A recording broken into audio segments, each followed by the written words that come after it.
Have you ever heard Catholics talk about All Souls Day and wondered, why do they pray for the dead? Isn't it too late after someone dies? That's a question a lot of people, even some Catholics, quietly ask. But to understand it, we have to talk about something deeply beautiful. God's mercy doesn't stop at death. It keeps reaching for us even then. All Souls Day, which Catholics observe every year on November 2nd, is not about fear or superstition. It's about love, mercy, and remembrance, praying for all who have died, especially those still being purified before entering heaven. You see, Catholics believe in what's called purgatory, not as a second chance but as a final cleansing. The Church teaches in the Catechism of the Catholic Church, paragraph 1030, that all who die in God's grace and friendship, but still imperfectly purified, are indeed assured of their eternal salvation, but after death they undergo purification. Think of it this way. You've been invited to a grand banquet, but your clothes are dusty and your shoes muddy. Out of respect for the host, you'd want to clean up first. That's what purgatory is, the soul's final washing before meeting God face to face. And here's where our prayers come in.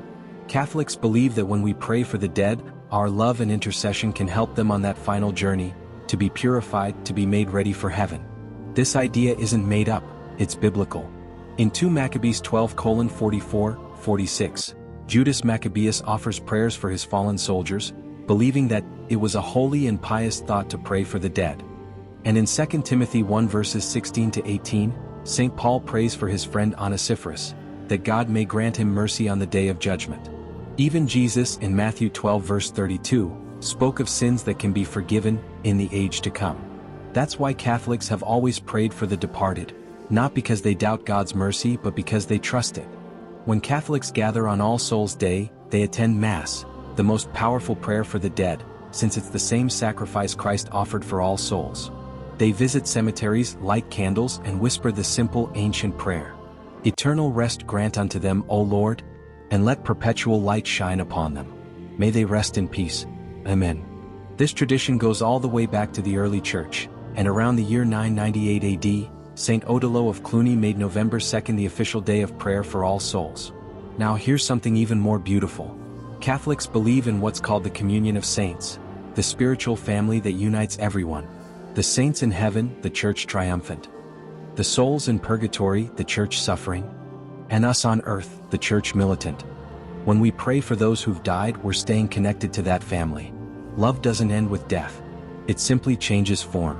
And one day, those same souls we prayed for may pray for us when it's our turn. So All Souls Day isn't just about death. It's about hope, the hope that no one who loves God is ever truly lost. It's about mercy, that God's love continues to purify and perfect us.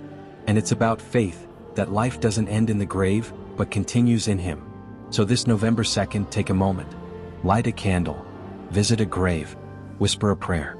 Because when you pray for the dead, you are loving as God loves. Across time, across eternity.